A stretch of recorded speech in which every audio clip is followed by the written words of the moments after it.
So I was going to make this video a few months ago, and now the topic's kind of flipped again, so I'm not really sure which app is better. So let's go through the pros and the cons of both of these apps and see which app is better or if they equally suck these days. First, let's go through the Walmart cons.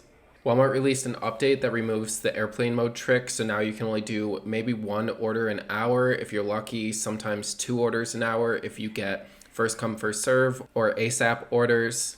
Also, Walmart is having tons of issues where you'll only see one order per hour if you do see any orders per hour. If you want to know more about that, click the video up there. I just released that video and it went through every single problem that Walmart's experiencing and why it's a huge dumpster fire right now. So these problems were happening to me in New York, and it's happening to me here in Colorado as well.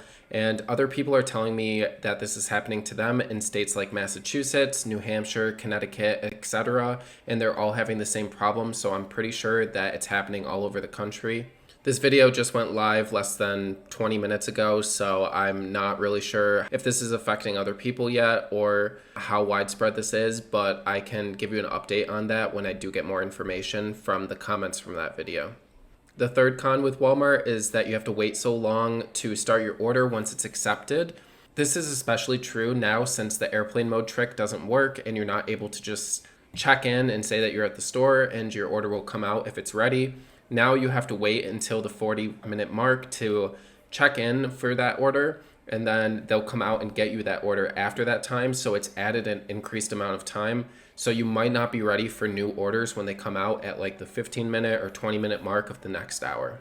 This has had the biggest impact on driver mentality, in my opinion, because it really makes me feel like I'm wasting time. I'm just sitting there waiting to check in and pick up an order, and it feels like a lot of waste time. Also, Walmart Spark support sucks most of the time, but in my experience, they're better than Instacart's. I always talk to an agent that immediately asks me for my phone number and my email address so they can look up what order I'm looking at and what order I'm having a problem with, rather than the agent just asking what's going on, how's my day doing, all of those like little small talk things, because I'm here to get orders done. I'm not here to like chit chat on the phone. So if they don't immediately ask for my phone number and what's going on, then I feel like they're not good at their job or they're not going to be able to help me. So I put my phone on airplane mode and I just wait a couple of seconds for the call to time out and fail, and then I call back and I get another agent. Usually I do this while I'm speaking, that way it cuts out like midway through. That way the agent doesn't know that I just hung up on them and they can't like mess with my account. My reasoning for this is that usually when an agent asks for the account information and then asks about the problem, they'll get the problem correct and not cause me any problems by like removing the wrong order or not understanding what I'm talking about or anything like that. Usually, if they ask what's going on first and then they ask to look up my account information, usually they don't ask for me to like say what's going wrong again, and they make assumptions and then they end up making the wrong choice.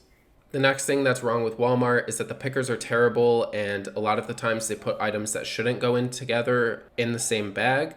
I've had things like cleaners with food. I've received laundry soap that is damaged and it's leaking all over the place. It like literally leaked through the whole entire paper bag, and I needed to tell the associate that I'm not going to accept that, and they needed to go back in and get another one of those items for me to continue on with the order. The next thing that's wrong with Walmart, it's a pretty long list, is that you have a set amount of time to deliver orders that contain perishable items. So Walmart orders do need to be prioritized when you're dealing with perishable items if you are multi-apping, or else the Walmart order may be canceled in the middle of you delivering it if it's not delivered by that set time. And then the final thing is that you have to wait 24 to 48 hours for tips to be confirmed before you can receive that tip money, unlike Instacart where you get that money in 2 hours. So next, let's get into the Instacart Cons. So Instacart is the app that I started out with. I spent a good amount of time with Instacart, just about as much time as I spent with Walmart. And there's so many problems, and they mainly revolve around the customers. So with Instacart, it has a lot of problems, but the customers just straight up suck.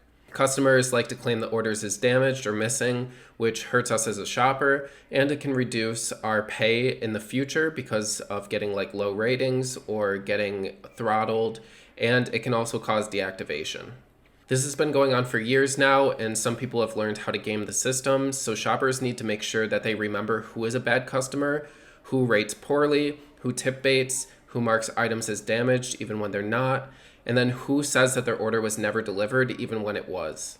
I keep a little blacklist of all of the customers that have ever done anything like that. Most of the time I can remember who it is, but sometimes I'll just double check the address, and then if it is the same person, then I'm going to cancel that order and just take that cancel order hit.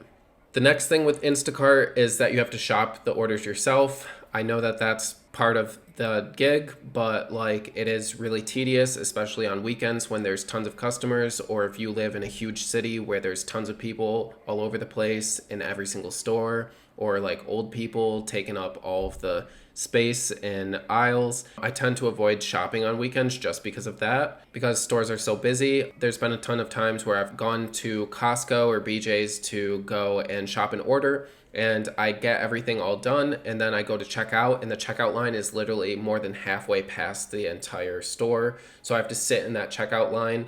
I have to wait for like 25 extra minutes, which really cuts into profits at that point. So it really makes it not worth it to me to do orders like that, where I have to wait forever to be able to check out the order and then move on to delivering the order. I like it when I'm more able to just get out the door and start delivering the order rather than wait around forever after I've just shopped an order for however many minutes. The other thing with Instacart is that a lot of the times you have to literally find the items in the store. Most of the time the app won't tell you where the item is, like for Spark. So this can be really complicated if you're in an unfamiliar store. Like say for example, if I was to go to H Mart, I do eat a lot of Asian food. I am aware of a lot of things, but like if I had to try to figure out where something is, like I've tried to figure out things for friends, and I have spent like 25 minutes just walking around every single aisle in the store, like looking around for like a dried good and not able to find it. Sometimes even the store associates don't know where that item is, so it makes it really complicated. Next is that Instacart likes to throttle shoppers' accounts, which makes the day go terribly slow if that happens. So then you're just like sitting in a car all day waiting for orders, sitting at different stores waiting for orders and not seeing anything, and it becomes really demoralizing. I'm going to come out with a video very shortly of a little bit of proof, I think, in my opinion, of Instacart throttling accounts. One of my viewers' screens went from 8 orders at a time, then just instantly changed to 1 order, and none of those orders came up again, and there's no way that all of those orders were taken within that instant. Next thing is that support sucks, just like Walmart. Most of the agents just say things and they don't follow through, or they get the problem wrong and cancel the wrong order. This happens with Walmart as well. And I haven't found anything to make it less likely to get a bad support agent with Instacart yet. And then finally is that there aren't tons of incentive programs with Instacart like there are for Walmart. Usually the Instacart incentives say you have a guaranteed pay if you do so many orders. These are significantly worse than the incentives that Walmart gives you, where if you complete a bunch of orders, you get extra money on top of doing those orders. So before we continue on, let me know which app you prefer in the comments, and even if it's not either of these apps. So now let's get into the pros of each. So for Walmart, there's now Instant Pay. You can check out my video about that here. That is now rolling out across the country, so you can get paid after every single order that you deliver. This allows you to get paid as soon as you complete the order, and it's completely free, so you don't have to pay a fee like you do with Instacart.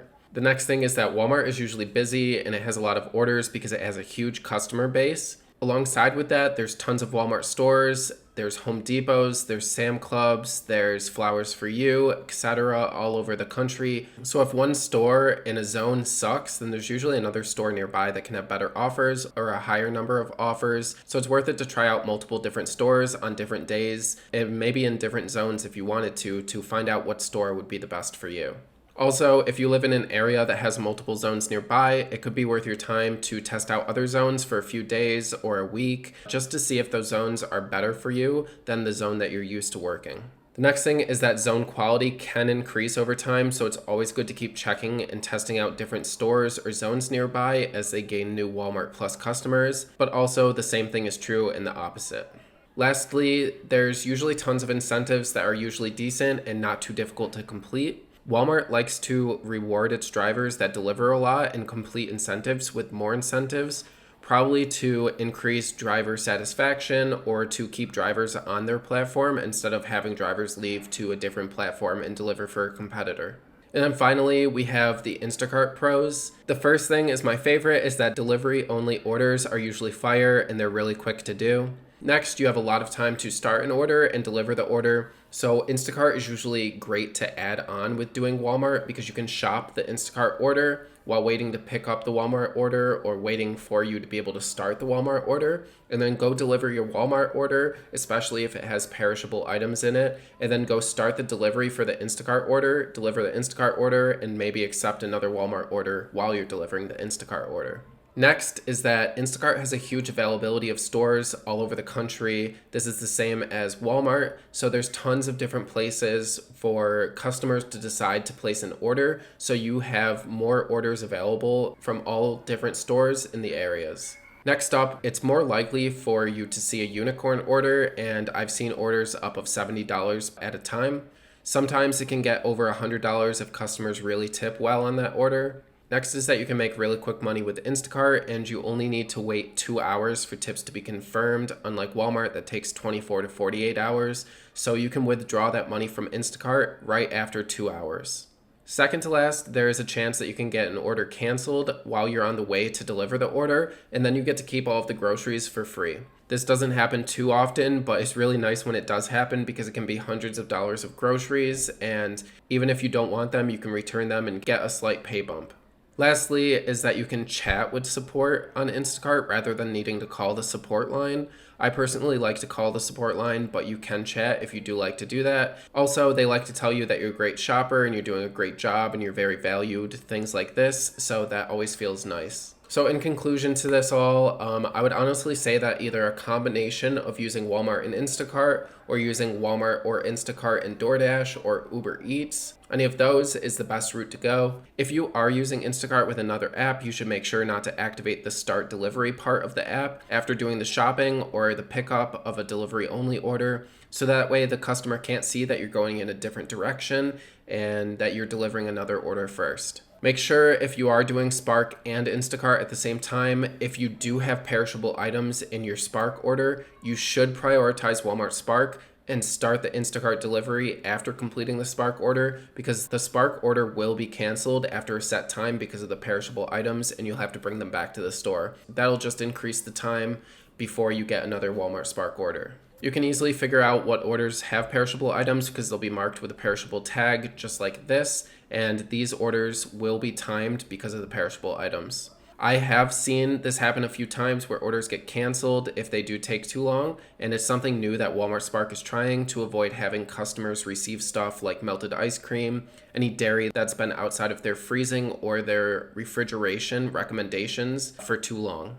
Instacart doesn't have any of these restrictions where the order is automatically canceled if the delivery takes too long, so take advantage of this while it lasts before they add in anything like that. Also, it does help if you are taking perishable items from Walmart Spark orders to have cold bags, and then also it's a good idea for Instacart as well. I've had tips increased by delivering orders in their cold bags, and then when I get to the doorstep, taking them out or like taking pictures of them in the cold bags and then removing the bags and then putting them at the doorstep, because no customer wants to have any melted ice cream or hot deli meat show up at their door. Also, these hot and cold bags will help you if you're delivering for Uber Eats or DoorDash because you can keep the items hot for longer or cold for longer. And this is a tax deduction and they're really cheap on Amazon. So if you are looking to get hot or cold bags, look down in the description for these items. And these are the ones that I use personally. I hope that this has given you a little bit of a better idea between Walmart Spark and Instacart, so that way you can decide which one is better for you or if you want to do both of them at the same time.